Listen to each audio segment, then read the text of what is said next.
बच्चों देखो, ज्ञान बढ़ाओ, पढ़ते जाओ, बढ़ते जाओ। शिक्षा दर्शन। जी हाँ, पढ़ाई के साथ मस्ती भी। यह शिक्षा विभाग राजस्थान सरकार द्वारा बच्चों को टीवी के माध्यम से पढ़ाई का अपना एक अनूठा रोचक कार्यक्रम है।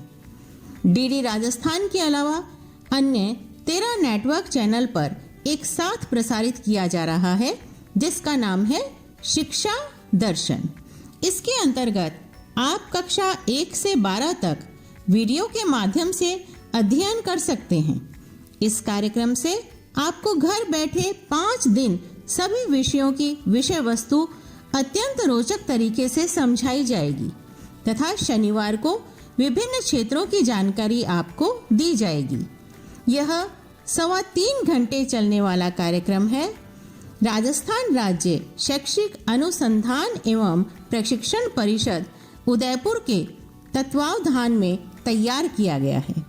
यह कार्यक्रम इस प्रकार रहेगा: कक्षा 9 से 10 दोपहर 12:30 से 1:30 बजे तक, कक्षा 11 से 12 1:30 बजे से 2:30 बजे तक व कक्षा 1 से 8 तक का कार्यक्रम 3 बजे से 4:15 तक रहेगा। नमस्कार बच्चों, राजस्थान सरकार के शिक्षा दर्शन प्रोग्राम में आप सभी का स्वागत है। आज के इस कार्यक्रम में हम कक्षा 9 व 10 में वीडियो के माध्यम से पढ़ाई करेंगे और आज हम कक्षा 9 व 10 में विज्ञान व सामाजिक विज्ञान गणित सब्जेक्ट का अध्ययन करेंगे। आज हम कक्षा 9 में विज्ञान में पढ़ेंगे हमारे आसपास के पदार्थ भाग 2 और इससे संबंधित प्रश्नों को हल करेंगे। कक्षा 9 में हम सामाजिक विज्ञान में पढ़ेंगे लोकतंत्र क्या, लोकतंत्र क्यों, भाग 2 और इससे संबंधित प्रश्नों को हल करेंगे। कक्षा 10 में आज हम पढ़ेंगे गणित में बहुपद भाग 3। त्रिघात बहुपद के शून्यांक व गुणकों की तुलना जानेंगे और बहुपद भाग 4 का भी अध्ययन करेंगे, जिसमें हम पढ़ेंगे किसी बहुपद के शून्यांकों और गुणांकों में क्या संबंध होता है। तो इसके बाद कक्षा 10 में आज हम पढ़ेंगे सामाजिक विज्ञान। सामाजिक विज्ञान में आज हम नए पाठ की शुरुआत कर रहे हैं, खनिज और ऊर्जा संसाधन भाग 1 और खनिज और ऊर्जा संसाधन से संबंधित प्रश्नों को भी हल करेंगे। तो बच्चों, पाठ को पढ़ने और समझने के बाद हम उस पाठ से संबंधित प्रश्नों को हल भी करते हैं। तो आप अपनी अपनी कॉपी पेन लेकर के बैठ जाएं और मुख्य मुख्य बातों को लिखते जाएं, जिससे आपको पाठ के अंत में पूछे गए प्रश्नों के उत्तर देने में आसानी हो जाएगी। तो चलिए पाठ की शुरुआत करते हैं। आइए। नमस्कार दोस्तों, मैं और चिट्टी आज फिर आपके सामने हाजिर हैं। आशा करती हूँ पिछली वीडियो के सभी विषय आपको अच्छे से याद होंगे। अगर याद है तो बहुत बढ़िया और नहीं याद तो कोई बात नहीं। चिट्टी के होते घबराने की जरूरत नहीं है। चलिए संक्षेप में देखते हैं पिछली वीडियो में हमने क्या क्या सीखा। सबसे पहले देखे हमने आसपास के पदार्थ और फिर देखी पदार्थ के कणों की विशेषताएं। साथ ही हमने जाना पदार्थ की विभिन्न अवस्थाओं के बारे में, जो है ठोस, द्रव्य और गैसीय। अब थोड़ा आगे बढ़ते हैं और आज के विषय देखते हैं। आज का पहला विषय होगा, क्या पदार्थ अपनी अवस्था को बदल सकता है, और फिर वाष्पीकरण। चलिए शुरू करते हैं। बर्फ के गोले तो सभी ने खाए होंगे, ठंडे ठंडे से बहुत मजा आता है गर्मियों में इनका। लेकिन अगर समय रहते फटाफट ना खाया जाए तो पीना पड़ जाता है, क्योंकि बर्फ पिघल गई है। यानी हमारा गोला ठोस अवस्था से द्रव्य अवस्था में बदल गया है। मतलब कि पदार्थ अपनी अवस्था में अदला बदली कर सकता है। पर ऐसा होता क्यों है और हुआ कैसे? देखिए, हमारा बर्फ का गोला बना बर्फ से और बर्फ बनी पानी से। कैसे? पानी अगर ठंडा करते जाओ तो वो एक तापमान के बाद बर्फ बन जाता है, और जब हमारा बर्फ का गोला बाहर गर्मी में आया तो पिघलकर फिर पानी बन गया।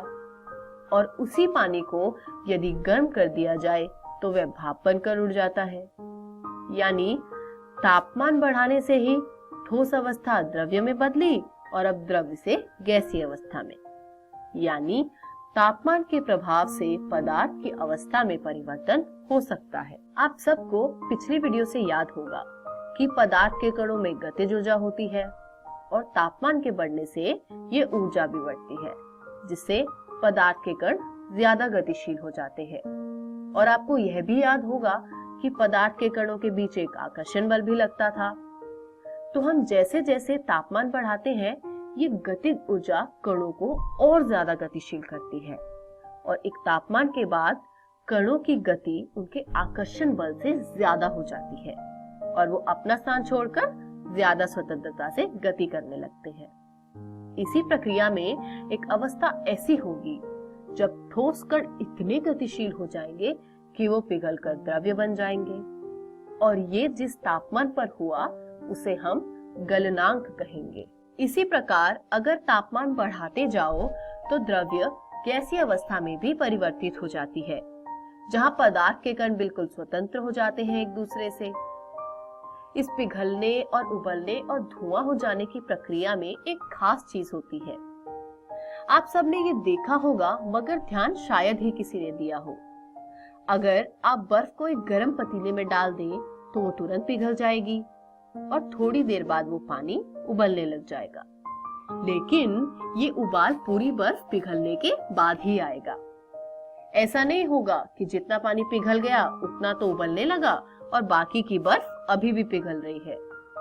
और तो और, जब तक पूरी बर्फ नहीं पिघलती तब तक तापमान भी नहीं बदलता पानी का। अब चाहे आप इसे कितनी भी ऊष्मा दे दो, पतीले की बर्फ पहले पिघलेगी और उबाल उसके बाद ही आएगा। तो जितनी ऊष्मा पतीले को मिली है वो सारी बर्फ को पिघलने में लग जाती है। इस ऊष्मा को हम गुप्त ऊष्मा कहते हैं। और जितनी ऊष्मा गलनांक में किसी ठोस को पूरा द्रव्य होने में लगी है उसे हम संगलन की प्रसुप्त ऊष्मा कहते हैं।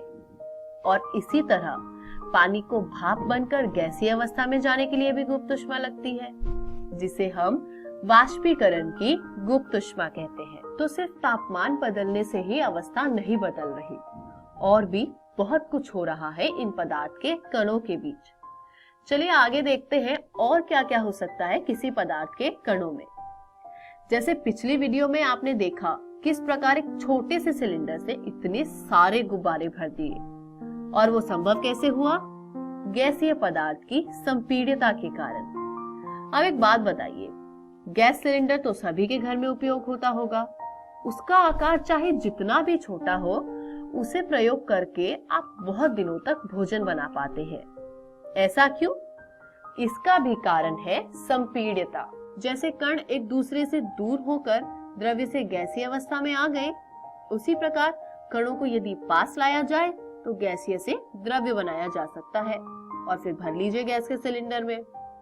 आप दाब लगाते जाइए गैसीय पदार्थ पर, कण पास आते जाएंगे और दाब की एक सीमा के बाद वह द्रव्य अवस्था में परिवर्तित हो जाएंगे। और इस प्रकार आप अधिक मात्रा में गैस का संग्रहण कर पाएंगे। यानी तापमान के साथ साथ दाब बढ़ाने से भी पदार्थ की अवस्था में परिवर्तन लाया जा सकता है। लेकिन सिर्फ ऊष्मा या दाब ही नहीं है जिससे किसी पदार्थ की अवस्था बदली जा सके। इसके अलावा और भी बहुत सी चीजें हैं। चलिए बताती हूँ कैसे। अब सभी ने अपने घर में गीले कपड़े सूखते हुए तो देखे ही होंगे। कभी सोचा है ये गीले कपड़ों का पानी जाता कहाँ है? कपड़े की सतह पर जो पानी के कण हैं, उन पर जैसे ही सूर्य की किरण पड़ती है, उन कणों में आती है गतिज ऊर्जा और वे दूसरे कणों के आकर्षण बल से मुक्त हो जाते हैं और हवा में मिल जाते हैं। यानी कण कण करके जल वाष्प बन जाता है। और यदि आपकी पुस्तक के अनुसार कहा जाए तो क्वथनांक से कम तापमान पर द्रव्य के वाष्प में परिवर्तित होने की प्रक्रिया को हम वाष्पीकरण कहते हैं। तो कपड़े सूखने की वजह वाष्पीकरण है। अब हम कपड़े सुखाने के लिए सबसे पहले क्या करते हैं? उन्हें फैलाते हैं। अब कोने गोलमोल करके रख देंगे तो भी सूख जाएंगे, लेकिन फैलाकर रखेंगे तो जल्दी सूखेंगे। यानी वाष्पीकरण एक सतही प्रक्रिया है और आप जितना सतह का क्षेत्र बढ़ाएंगे वाष्पीकरण की दर उतनी बढ़ जाएगी और कपड़े जल्दी सूख जाएंगे। लेकिन कपड़े फैलाने के लिए हम धूप भी ढूंढते हैं, क्योंकि धूप कपड़ों के तापमान को बढ़ा देती है और तापमान बढ़ने से गतिज ऊर्जा बढ़ती है, जिससे कणों का आकर्षण बल कमजोर होता है और जलवाष्प जल्दी बनते हैं। यानी वाष्पीकरण तापमान पर भी निर्भर करता है। मगर इन कपड़ों को सुखाने में सबसे ज्यादा दुविधा आती है बारिश के दिनों में। दरअसल होता यह है कि हमारे आसपास की वायु में एक निश्चित मात्रा में जलवाष्प हो सकता है। इस जलवाष्प की मात्रा को हम आर्द्रता कहते हैं और क्योंकि बारिश में आर्द्रता बहुत बढ़ जाती है, इसलिए गीले कपड़ों से जलवाष्प हवा में जल्दी नहीं जा पाता और कपड़ों को सूखने में समय लग जाता है। लेकिन बारिश हो रही है इसका मतलब ये थोड़ी है कि कपड़े सूखेंगे ही नहीं। कपड़े तो हमें तब भी सुखाने होते हैं। ऐसे समय में हम पंखे के नीचे सुखाते हैं कपड़ों को, क्योंकि तेज हवा से जलवाष्प के कण हवा में जल्दी उड़ जाते हैं और जलवाष्प की मात्रा में कमी आ जाती है और नए कणों को जलवाष्प में परिवर्तित होने में दुविधा भी कम होती है। आपने सुना होगा कि गर्मियों में हमेशा सूती कपड़े पहनने चाहिए, मगर हम कई बार सुनते नहीं हैं। सही बात है, बिना किसी सबूत के ऐसे कैसे मान लें, है ना? तो चलिए चिट्टी और मैं आपको इसका सबूत देते हैं। गर्मियों में हम कोई भी शारीरिक क्रिया करें तो हमें पसीना आने लगता है और फिर थोड़े समय बाद हमें ठंडक महसूस होने लगती है। असल में होता यह है कि हमारे शरीर की सतह पर मौजूद होते हैं पानी के कण, जो हमारे आसपास से या फिर शरीर से ही ऊष्मा लेकर जल वाष्प बन जाते हैं और वाष्पीकरण की गुप्त ऊष्मा के बराबर की ऊष्मा हमारे शरीर से अवशोषित होती है, जिससे हमारा शरीर ठंडा हो जाता है और सूती कपड़ों में जल का अवशोषण करने की जो क्षमता है वो सबसे अधिक होती है। यही कारण है कि हमें गर्मियों में सूती कपड़े पहनने चाहिए। अब गर्मियों की बात चल ही रही है तो मेरे मन में एक और प्रश्न आया। आप सभी ने देखा होगा कि जब आप गर्मियों में एक ग्लास पे ठंडा पानी रखते हैं तो थोड़े समय के बाद उस ग्लास की बाहरी सतह पर पानी की बूंदें नजर आने लगती है, क्योंकि पानी की वजह से ग्लास की बाहरी सतह भी ठंडी होती है। अब हवा में जो पानी के कण सतह के सबसे पास है उनका तापमान भी गिरने लगता है और जैसे कि हमने पहले भी देखा है कि तापमान कम होने पर पदार्थ गैस से द्रव्य हो जाते हैं, उसी तरह ठंडे ग्लास की सतह बिल्कुल पास वाले कण पास आकर द्रव्य अवस्था में आ जाते हैं। यानी ऐसा जरूरी नहीं है कि द्रव्य से गैसीय या गैसीय से द्रव्य करने में बहुत ज्यादा मात्रा में तापमान का बदलाव या ऊष्मा का लेन देन आवश्यक हो।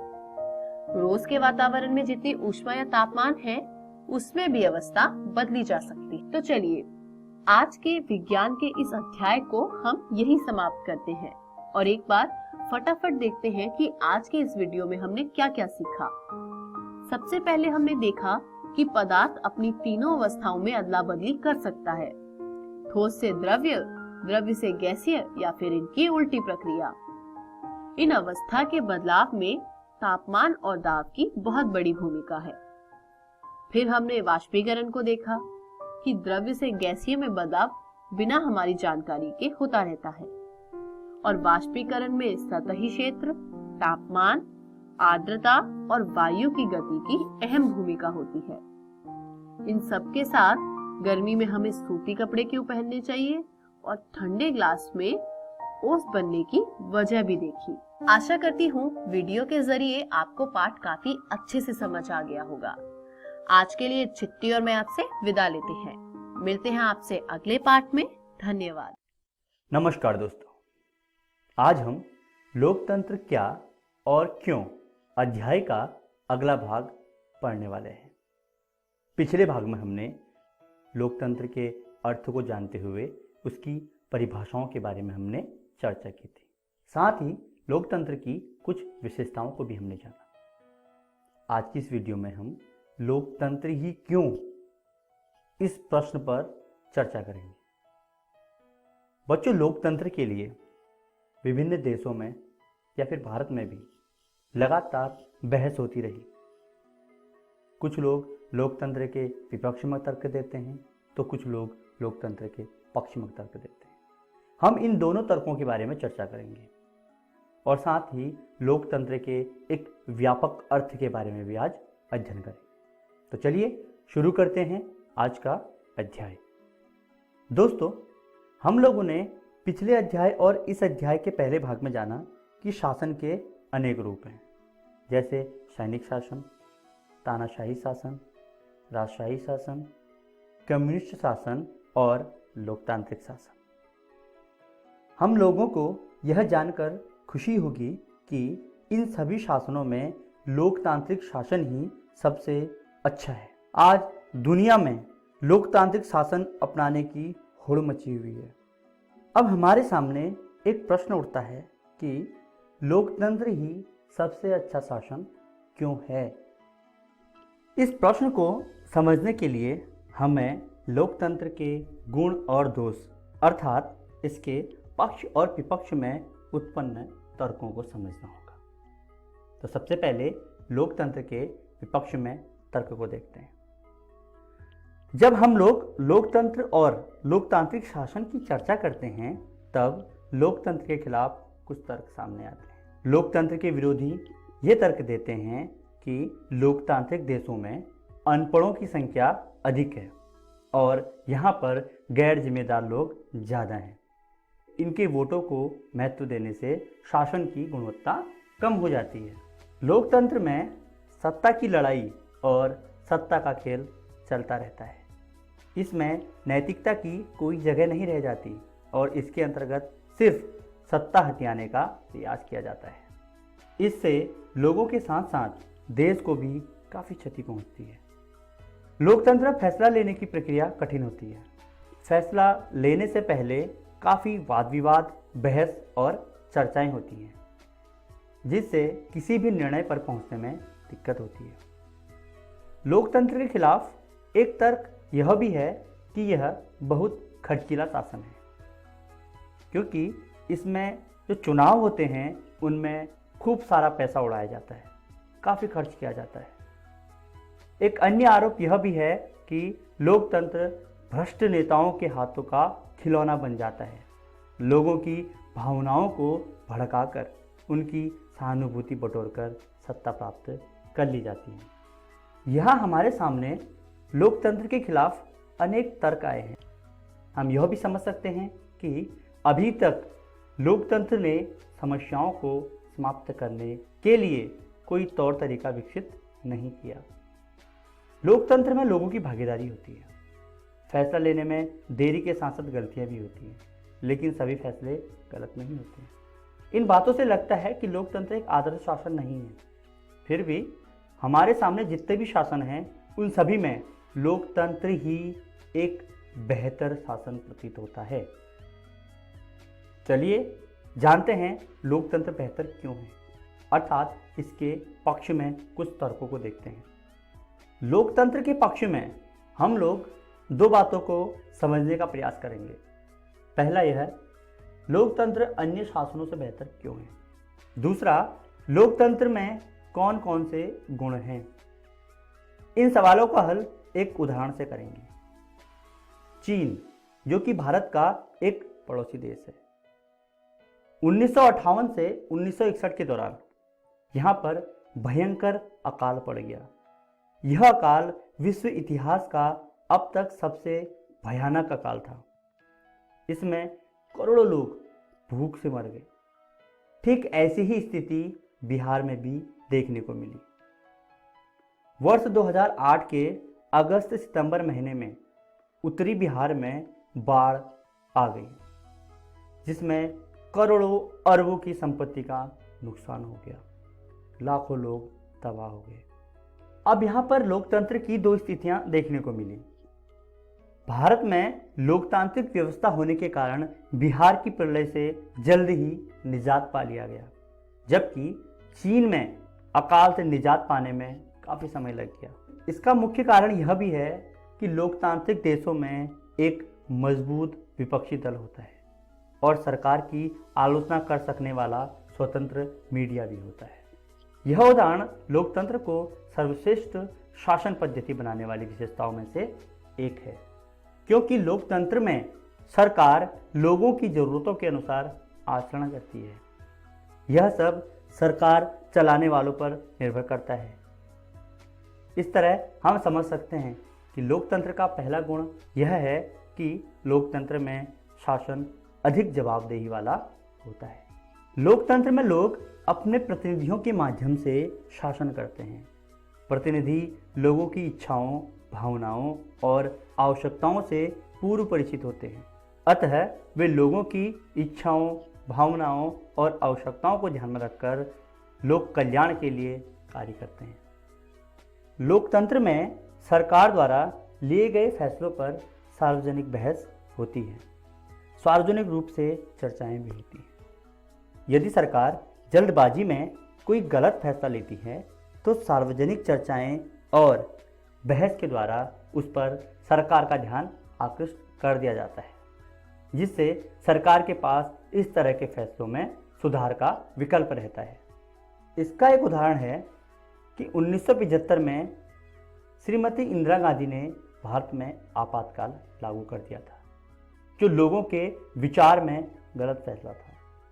इस फैसले के कारण श्रीमती इंदिरा गांधी को 1977 ईस्वी के चुनाव में लोगों ने मतदान नहीं किया और श्रीमती इंदिरा गांधी को सत्ता से हटना पड़ा। अतः लोकतंत्र में सरकार को अपनी गलती सुधारने का मौका रहता है। चुनाव के दौरान आम दिनों में नेताओं का भाषण होते रहता है। इस तरह के भाषणों में नेता लोग सरकार की नीतियों और कार्यक्रमों को लोगों के सामने रखते हैं, जिससे लोग सरकार की नीतियों और कार्यक्रमों के बारे में जानकारी प्राप्त करते हैं। यदि सरकार का कोई फैसला लोगों के हित में नहीं होता तो लोग उसका विरोध करते हैं। इससे पता चलता है कि लोग अपने अधिकार और कर्तव्यों के प्रति सजग हैं। तो हम कह सकते हैं लोकतंत्र में जनता अपने खिलाफ बने नियमों का विरोध कर सकती है। इन्हीं सब चर्चाओं के आधार पर समझा जा सकता है कि लोकतंत्र शासन का ही एक प्रकार नहीं, अपितु लोकतंत्र राज्य, समाज और आर्थिक व्यवस्था का भी एक प्रकार है। आइए लोकतंत्र के व्यापक अर्थ के बारे में जानते हैं। इस अध्याय में हमने लोकतंत्र के बुनियादी बातों की चर्चा की। हमने यह भी देखा कि एक शासन के रूप में लोकतंत्र अन्य शासनों से बेहतर है। अब समझना यह है कि लोकतंत्र तो अनेक देशों में है। इन देशों के लोकतंत्र में सामान्य लोकतंत्र और एक बेहतर लोकतंत्र कौन है? क्या सरकार की परिधि से बाहर भी लोकतंत्र है? इन सवालों को समझने के लिए हमें लोकतंत्र के व्यापक अर्थ को समझना होगा। प्रफुल्ल की बड़ी बहन रीति, जिसकी शादी तय हो गई है, घर में सभी लोग खुश हैं। रात में घर के सभी सदस्य एक साथ बैठकर यह फैसला लेते हैं कि शादी में कौन कौन सी और कैसी व्यवस्था करनी है। सभी लोगों को अपना अपना विचार रखने का मौका मिलता है। सभी के विचार सुनने के बाद आपसी सहमति से फैसले लिए जाते हैं कि शादी बेहतर ढंग से किस तरह हो सकती है। एक दूसरा उदाहरण है कि गांव में दशहरे की पूजा होनी है और दुर्गा पूजा भी होनी है। इसके लिए गांव के सभी सदस्य एक साथ बैठकर अपने अपने विचार रखते हैं। यहाँ भी गांव के सभी सदस्यों की, सभी लोगों की बातें सुनी जाती हैं और अंत में फैसला सभी लोगों के विचार के अनुसार होता है।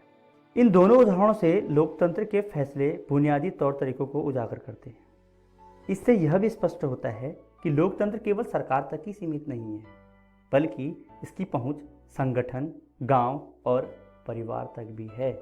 इस प्रकार हम कह सकते हैं कि लोकतंत्र एक ऐसी शासन व्यवस्था है जिसका प्रयोग जीवन के किसी भी क्षेत्र में हो सकता है, या ये कहें कि लोकतंत्र जीवन जीने का एक तरीका है।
नमस्कार दोस्तों, आज की इस वीडियो में हम पढ़ेंगे बहुपद, जिसको इंग्लिश में पॉलिनोमियल्स कहते हैं। तो आज की वीडियो में हम बहुपद पार्ट 3 पढ़ेंगे।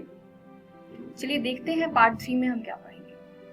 त्रिघात बहुपद के शून्यकों और गुणांकों में संबंध। तो चलिए जानते हैं त्रिघात बहुपद के बारे में। त्रिघात बहुपद का स्टैंडर्ड फॉर्म कुछ इस प्रकार होता है: ax का घन जमा bx का वर्ग जमा cx जमा d। ध्यान रहे, इसमें a का मान शून्य नहीं हो सकता है। तो चलिए जानते हैं त्रिघात बहुपद के शून्यकों के बारे में। त्रिघात बहुपद में अधिक से अधिक 3 शून्यक हो सकते हैं। तो चलिए मान लेते हैं कि इसके 3 शून्यक है: अल्फा, बीटा तथा गामा। अब देखते हैं त्रिघात बहुपद के शून्यकों और गुणांकों में संबंध। तो ये है हमारा त्रिघात बहुपद: ax का घन प्लस bx का वर्ग प्लस cx प्लस d। तो चलिए देखते हैं इस त्रिघात बहुपद के गुणांकों और शून्यकों के बीच में संबंध। अल्फा, बीटा तथा गामा अगर इस त्रिघात बहुपद के शून्यक है, तब alpha plus beta plus gamma बराबर होगा -b/a के, जहां पर b जो है वो x वर्ग का गुणांक है तथा a x घन का गुणांक है। इसी प्रकार alpha into beta plus beta into gamma plus alpha into gamma बराबर होगा c/a के, जहां पर c x का गुणांक है तथा a x घन का गुणांक है। इसी प्रकार alpha into beta into gamma बराबर होगा -d/a, जहां पर d अचर पद है तथा a x घन का गुणांक है। चलिए उदाहरण देखते हैं। जांच कीजिए कि त्रिघात बहुपद px बराबर में 3x का घन माइनस 5x का वर्ग माइनस 11x माइनस 3 के शून्यक 3 -1 और -1/3 है। इसके पश्चात शून्यकों तथा गुणांकों के बीच के संबंध की सत्यता की जांच कीजिए। तो चलिए हल देखते हैं। दिए हुए बहुपद की ax घन प्लस bx वर्ग प्लस cx प्लस d से तुलना करने पर हमें a बराबर 3, b बराबर -5, c बराबर -11 तथा d बराबर -3 प्राप्त होता है। तो चलिए सबसे पहले देखते हैं कि 3 -1 तथा -1/3 इस त्रिघात बहुपद के शून्यक हैं या नहीं। तो चलिए सबसे पहले 3 का चेक करते हैं। इसके लिए हम p3 का मान ज्ञात करेंगे और x की जगह पर 3 को प्रतिस्थापित करेंगे। इस प्रकार हमें प्राप्त होगा 3 गुने में 3 का घन माइनस 5 गुने में 3 का वर्ग माइनस 11 गुने में 3 माइनस का 3, जो आएगा 81 माइनस 45 माइनस 33 माइनस 3। इसको आगे हल करने पर हमें शून्य प्राप्त होता है, यानी 3 इस त्रिघात बहुपद का शून्यक है। चलिए अगला चेक करते हैं -1। अब हम x को -1 से प्रतिस्थापित करेंगे। इस प्रकार हमें प्राप्त होता है 3 गुने में -1 का घन माइनस 5 गुने में -1 का वर्ग माइनस 11 गुने में -1 माइनस का 3। आगे इसको हल करने पर प्राप्त होगा -3 -5 प्लस 11 -3। इसको हल करने पर फिर से हमें शून्य प्राप्त होता है, यानी -1 भी इस त्रिघात बहुपद का शून्यक है। चलिए तीसरा चेक करते हैं, -1/3। अब हम x की जगह पर -1/3 प्रतिस्थापित करेंगे। इस प्रकार हमें प्राप्त होता है 3 गुने में -1/3 का घन माइनस 5 गुने में -1/3 का वर्ग माइनस 11 गुने में -1/3 माइनस का 3। इसको हल करने पर प्राप्त होगा -1/9 माइनस 5/9 प्लस 11/3 माइनस का 3। इसको आगे हल करेंगे तो फिर से हमें 0 प्राप्त होगा। अतः 3x का घन माइनस 5x का वर्ग माइनस 11x माइनस 3 के शून्यक 3 माइनस 1 और -1/3 है। इसलिए हम मान लेते हैं अल्फा बराबर 3 है, बीटा बराबर -1 है तथा गामा बराबर -1/3 है। अब alpha plus beta plus gamma बराबर होगा 3 प्लस -1 प्लस -1/3 यानी कि 2 -1/3, जिसको हल करेंगे तो हमें 5/3 प्राप्त होगा। तो शून्यकों और गुणांकों के संबंध के हिसाब से ये बराबर होना चाहिए -b/a के। चलिए चेक करते हैं क्या ये -b/a के बराबर है या नहीं। a का मान है 3, b का मान है -5, c का मान है -11 तथा d का मान है -3 और ये 5/3 बराबर होना चाहिए -b/a के। तो यहाँ पर b का मान है -5 तथा a का मान है 3। अब हम b और a को प्रतिस्थापित करेंगे -5 और 3 से, तो हमें प्राप्त होगा माइनस का -5/3 यानी कि 5/3। तो आप देख सकते हैं alpha plus beta plus gamma का मान 5/3 है तथा -b/a का मान भी 5/3 है। यानी यहाँ पर alpha plus beta plus gamma का मान -b/a के बराबर है। चलिए अगला चेक करते हैं, alpha beta plus beta gamma plus alpha gamma. तो चलिए इसमें अल्फा बीटा तथा गामा का मान रखते हैं। 3 गुने में -1 प्लस -1 गुने में -1/3 प्लस 3 गुने में -1/3, जिसका मान आएगा -3 प्लस 1/3 माइनस का 1 यानी -11/3। ये किसके बराबर होना चाहिए? c/a के। तो चलिए चेक करते हैं क्या ये c/a के बराबर है या नहीं।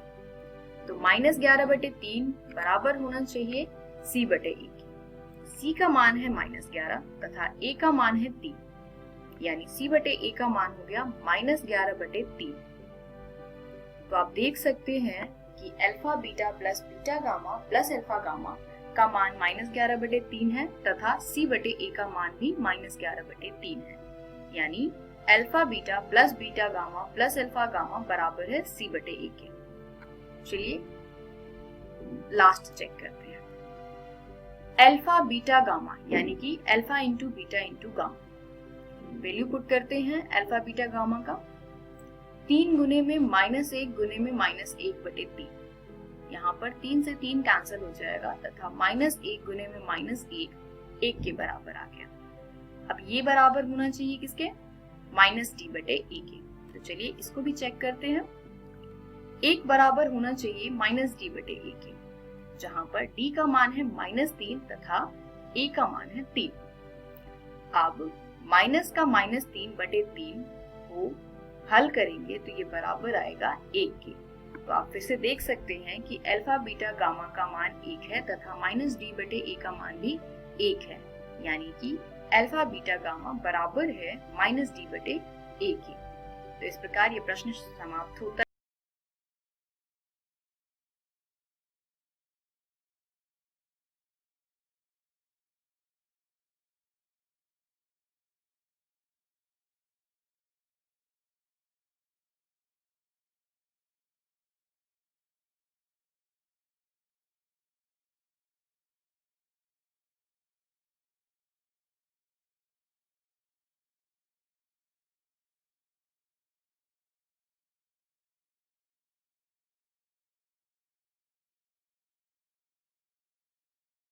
नमस्कार दोस्तों, आज की इस वीडियो में हम पढ़ेंगे चैप्टर 2 बहुपद, जिसको इंग्लिश में पॉलिनोमियल्स कहते हैं। तो आज की वीडियो में हम पॉलिनोमियल्स यानी कि बहुपद का पार्ट 4 पढ़ेंगे।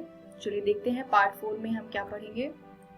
बहुपद के शून्यकों और गुणांकों में संबंध। इस टॉपिक पे बेस्ड कुछ इंपॉर्टेंट क्वेश्चंस इस वीडियो में हम करेंगे। चलिए पहले पढ़ते हैं द्विघात बहुपद के बारे में। इसके बारे में हमने पिछली वीडियोस में पढ़ा है, एक बार रिकॉल करते हैं। अगर हमें द्विघात बहुपद के दोनों शून्यक यानी अल्फा तथा बीटा दिया है तो हम द्विघात बहुपद कैसे निकालेंगे। तो उसका सूत्र यानी कि फॉर्मूला होता है x वर्ग minus alpha plus beta x plus alpha beta. आपने कुछ किताबों में सूत्र कुछ इस प्रकार भी देखा होगा, x वर्ग minus sx plus p। Actually s बराबर होता है अल्फा प्लस बीटा तथा p बराबर होता है अल्फा इंटू बीटा, यानी दोनों ही फॉर्मूला सेम है। बस हमने पहले वाले फॉर्मूले में अल्फा प्लस बीटा की जगह पर s लिखा है तथा अल्फा इंटू बीटा की जगह पर p लिखा है। तो आप दोनों में से किसी भी सूत्र का प्रयोग कर सकते हैं। चलिए एक उदाहरण देखते हैं जिससे हमें इस सूत्र को किस प्रकार प्रयोग करना है वो अच्छे से समझें। एक द्विघात बहुपद ज्ञात कीजिए जिसके शून्य क्रमशः -4 और 4 है। तो हल देखते हैं इसका। हमें दिया है अल्फा बराबर -4 तथा बीटा बराबर 4। शून्यकों का योग यानी अल्फा प्लस बीटा बराबर होगा -4 प्लस 4 जो कि 0 के बराबर है। इसी प्रकार शून्यकों का गुणनफल ये बराबर होगा अल्फा इंटू बीटा जो कि बराबर है -4 गुने में 4 जो बराबर आएगा -16 के। अब अल्फा प्लस बीटा का मान 0 के बराबर है तथा अल्फा इंटू बीटा का मान -16 है। तब द्विघात बहुपद x वर्ग minus alpha plus beta x plus alpha beta होगा। अब हम यहाँ पर अल्फा प्लस बीटा तथा अल्फा बीटा के मान को प्रतिस्थापित करेंगे। तो ये आएगा x वर्ग माइनस 0x प्लस -16, जहाँ पर 0 जो है वो अल्फा प्लस बीटा का मान है तथा -16 जो है वो अल्फा इंटू बीटा का मान है। तो इस प्रकार हमें द्विघात बहुपद प्राप्त होता है x वर्ग माइनस 16। चलिए अगला उदाहरण देखते हैं। एक द्विघात बहुपद ज्ञात कीजिए जिसके शून्यकों का योग तथा गुणनफल क्रमशः -1/4 और 1/4 है।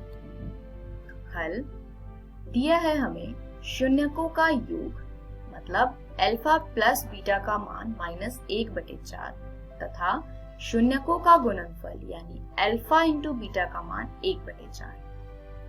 तब द्विघात बहुपद x वर्ग minus alpha plus beta x plus alpha beta होगा। अब यहाँ पर अल्फा प्लस बीटा तथा अल्फा बीटा के मान को प्रतिस्थापित करते हैं, यानी ये आएगा x वर्ग माइनस में -1/4x प्लस 1/4, जहाँ पर -1/4 अल्फा प्लस बीटा का मान है तथा 1/4 अल्फा इंटू बीटा का मान है। अब हम इसको हल करेंगे तो यहाँ से हमें प्राप्त होगा x वर्ग प्लस 1/4x प्लस 1/4। आगे हल करने पर ये प्राप्त होगा हमें 4x का वर्ग जमा x जमा 1/4, यानी 1/4 ब्रैकेट में 4x वर्ग जमा x जमा 1। तो ये द्विघात बहुपद है, तो ये हमारा आंसर हो सकता है। इसके अलावा अगर मैं इसको 0 के बराबर रख दूं तो यहाँ पे 1/4 दूसरी तरफ जाकर के 0 हो जाएगा, यानी हमारे पास बचेगा 4x का वर्ग प्लस x प्लस 1 बराबर 0। तो एक द्विघात बहुपद जिसमें दी गई शर्तें संतुष्ट होती हैं वो है 4x का वर्ग जमा x जमा 1। एक्चुअली ये दोनों ही बहुपद द्विघात बहुपद हैं जिसमें दी गई शर्तें संतुष्ट होती हैं।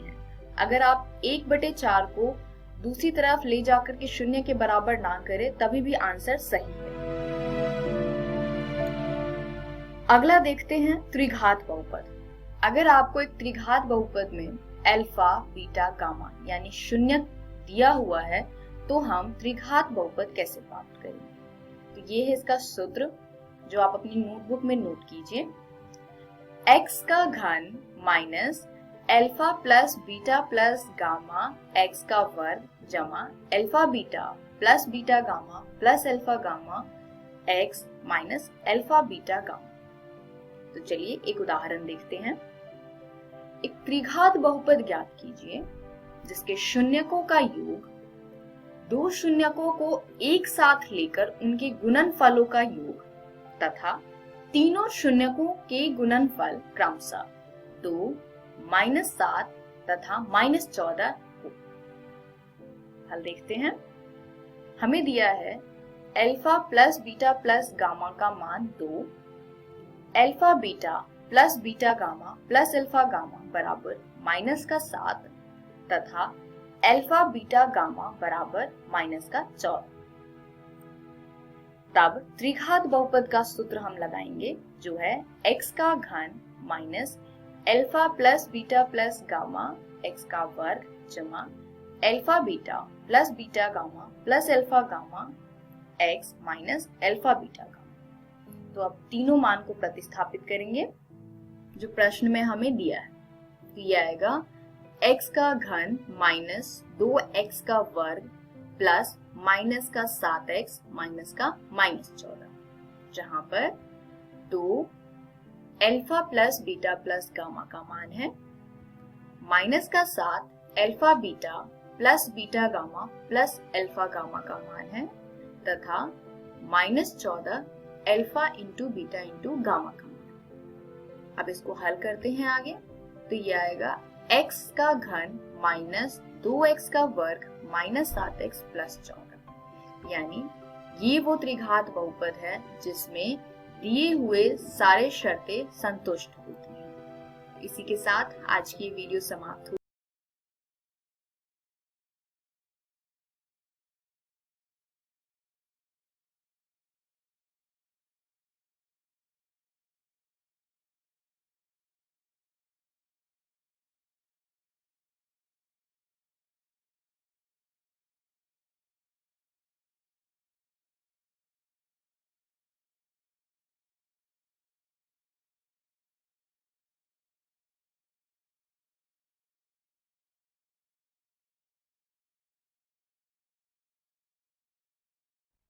नमस्कार दोस्तों, आज हम एक और नया अध्याय पढ़ने वाले हैं। अध्याय का नाम है खनिज तथा ऊर्जा संसाधन। आज हम इस अध्याय का पहला भाग पढ़ेंगे।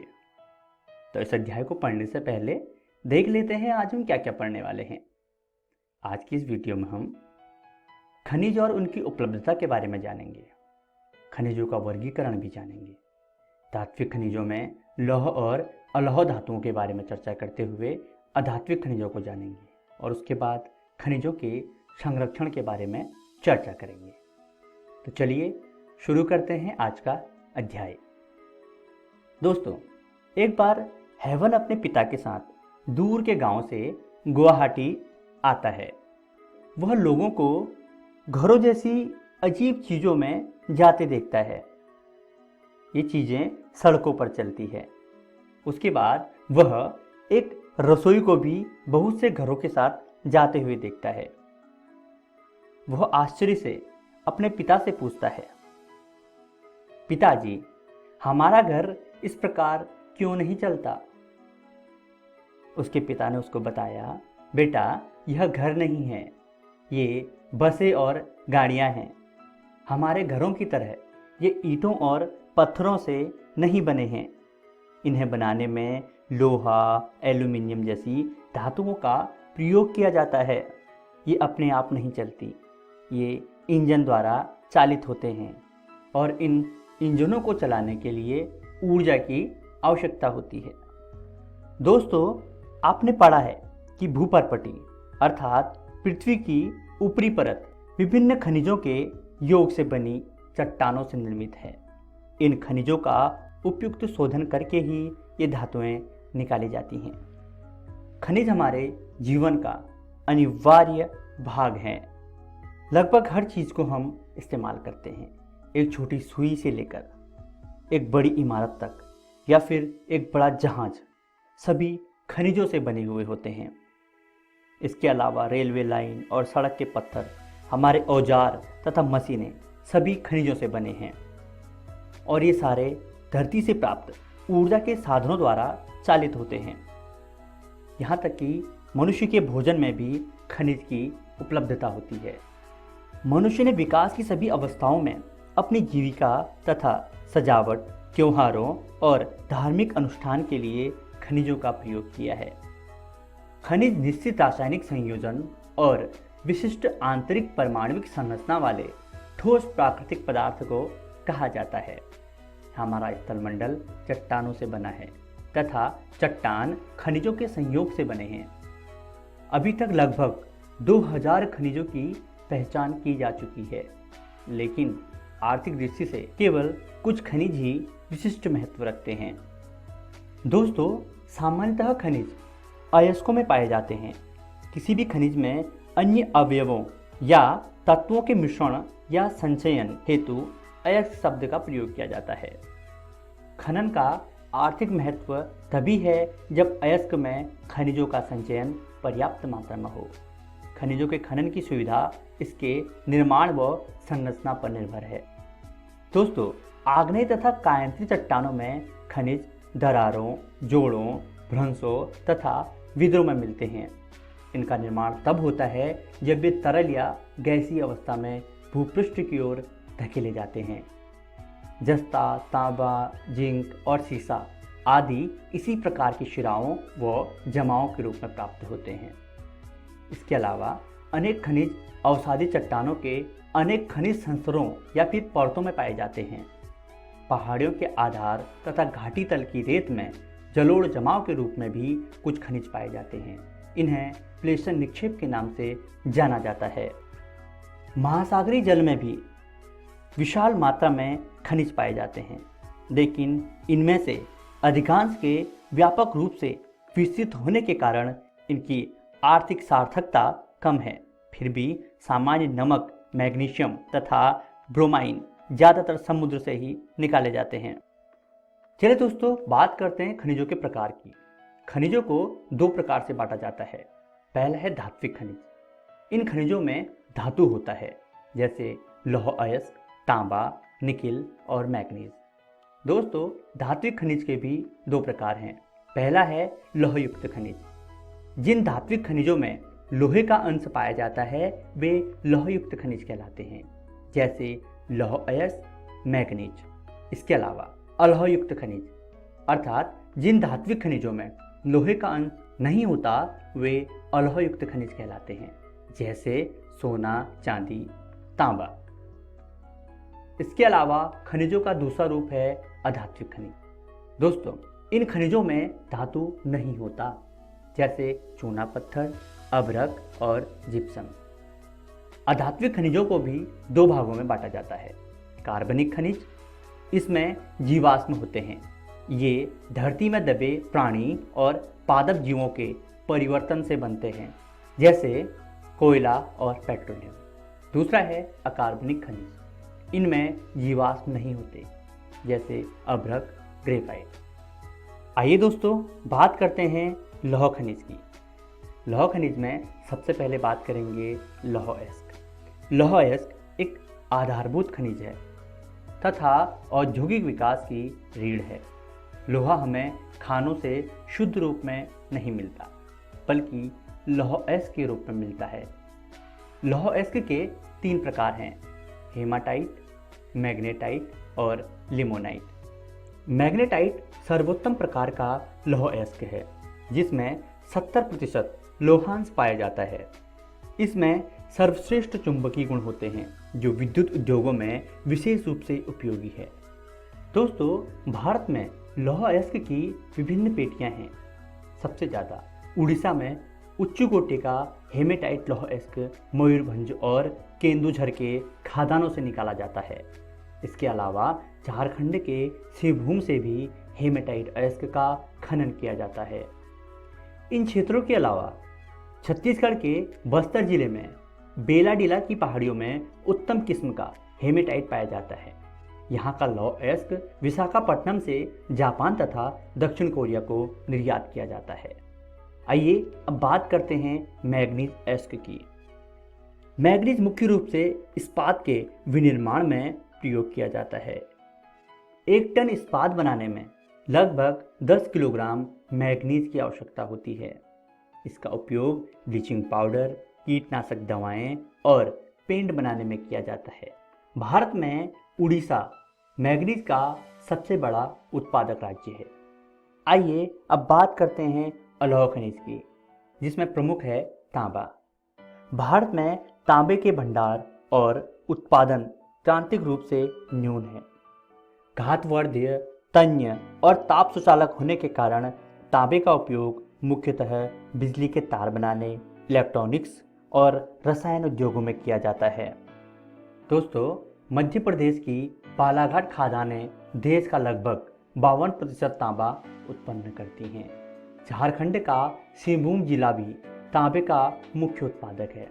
इसके अलावा राजस्थान की खेतड़ी खदानें भी तांबे के लिए प्रसिद्ध थीं। अब बात करते हैं बॉक्साइट की।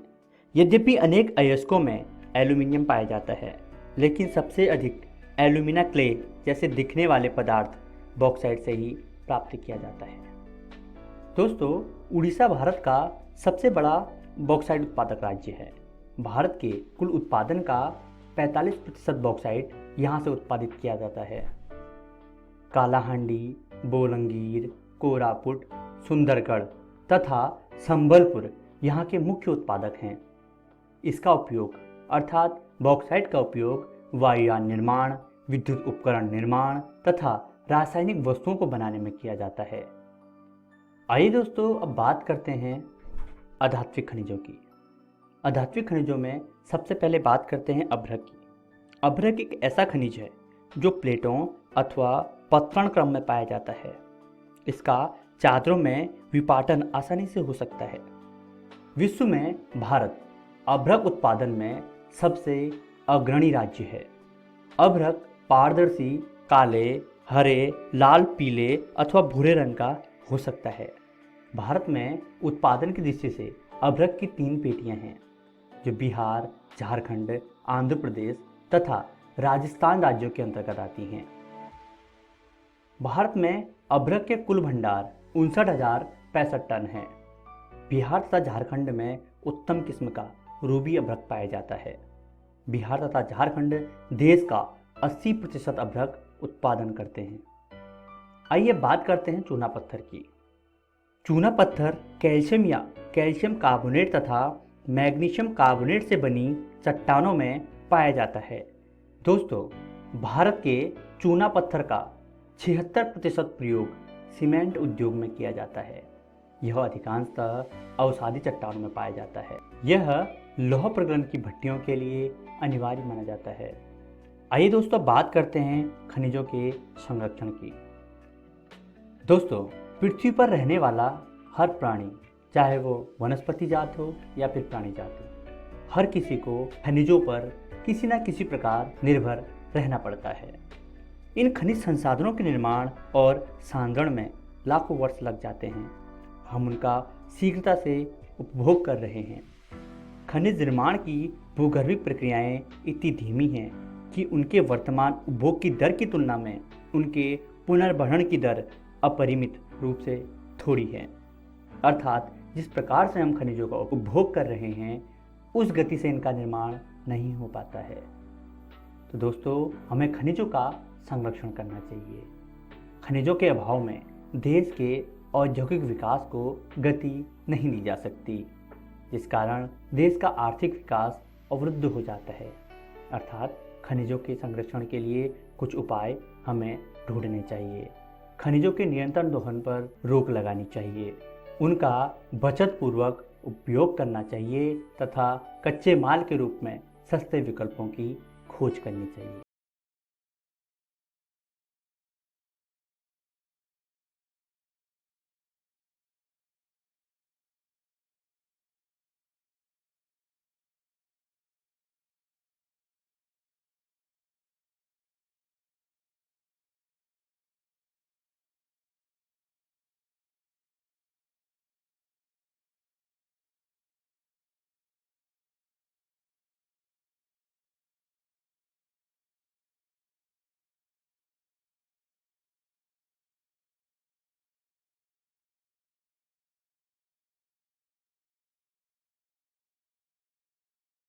हेलो बच्चों, आशा है आज के सभी पाठ आपको बहुत अच्छे से समझ आ गए होंगे। तो चलिए एक बार पुनः देखते हैं कि आज हमने क्या क्या पढ़ा। बच्चों, आज हमने कक्षा 9 में विज्ञान और सामाजिक विज्ञान का अध्ययन किया। विज्ञान में आज हमने पढ़ा हमारे आसपास के पदार्थ भाग 2 और उससे संबंधित प्रश्नों को हल किया। कक्षा 9 में ही सामाजिक विज्ञान में आज हमने पढ़ा लोकतंत्र क्या, लोकतंत्र क्यों, भाग 2। इसका अध्ययन करके हमने इससे संबंधित प्रश्नों को हल किया। आज हमने कक्षा 10 में गणित और सामाजिक विज्ञान विषय पढ़ा। गणित में आज हमने पढ़ा बहुपद भाग 3, जिसमें हमने जाना कि त्रिघात बहुपद के शून्यांक व गुण्यांकों की तुलना कैसे की जाती है। और इसके बाद हमने कक्षा 10 में गणित में पढ़ा बहुपद भाग 4, किसी बहुपद के शून्यांकों और गुण्यांकों में संबंध क्या होता है ये जाना। इसी के साथ कक्षा 10 में आज हमने सामाजिक विज्ञान का अध्ययन किया, जिसमें खनिज और ऊर्जा संसाधन पाठ की शुरुआत की और भाग 1 पढ़ा। इससे संबंधित प्रश्नों को भी हल किया। इनसे बनने वाले प्रश्नों को हल करके हमने उनके उत्तरों को भी जाना। तो चलिए बच्चों, अब हम देखते हैं कि हम कल क्या पढ़ेंगे। बच्चों, कल हम कक्षा 9 में विज्ञान और गणित का अध्ययन करेंगे। हमारे आसपास के पदार्थ विज्ञान में कल हम पढ़ेंगे और उसके प्रैक्टिस क्वेश्चन भी करेंगे, यानी कि प्रश्नोत्तर भी करेंगे। और कक्षा 9 की गणित में कल हम पढ़ेंगे बहुपद भाग 6 और इस बहुपद में आप पढ़ेंगे भाग विधि द्वारा शेषफल ज्ञात करना। कक्षा 10 में कल आप पढ़ेंगे बहुपद भाग 5। 5 भाग में आप पढ़ेंगे बहुपदों के लिए विभाजन एल्गोरिथम और उसके बाद बहुपद भाग 5 से संबंधित प्रश्नोत्तर भी हल करेंगे और बहुपद 5 की प्रैक्टिस क्वेश्चन भी करेंगे। उसमें हम बहुपदों के सभी शून्यांक ज्ञात करेंगे। कक्षा 10 में कल हम विज्ञान में पढ़ेंगे अम्ल, क्षार एवं लवण भाग 1 नए पाठ की शुरुआत करेंगे और इसके साथ ही इससे संबंधित प्रश्नों को हल करेंगे और अम्ल, क्षार एवं लवण भाग 2 का अध्ययन करके इससे संबंधित प्रश्नों को हल भी करेंगे। तो बच्चों, ये तो हुई कल की बात। एक जरूरी सूचना सुनिए कि ये जो आप प्रसारण देख रहे हैं, जो कार्यक्रम आप देख रहे हैं, आप पढ़ रहे हैं, इसको यदि आप पुनः देखना चाहते हैं तो ये कार्यक्रम आपको YouTube पर मिल जाएगा। YouTube पर जाकर शिक्षा दर्शन डीडी राजस्थान सर्च करके आप पुनः इस प्रोग्राम को देख सकते हैं। तो मिलते हैं कल इसी समय। धन्यवाद। बच्चों, आपको यह कार्यक्रम कैसा लगा? अपना सुझाव अवश्य दें। इस कार्यक्रम से संबंधित आपके मन में यदि कुछ सुझाव आता है या किसी भी तरह की शंका आपके मन में है तो आप हमें ईमेल एड्रेस पर भेज सकते हैं। हमारा ईमेल एड्रेस है शिक्षादर्शन rajasthan@gmail.com। धन्यवाद।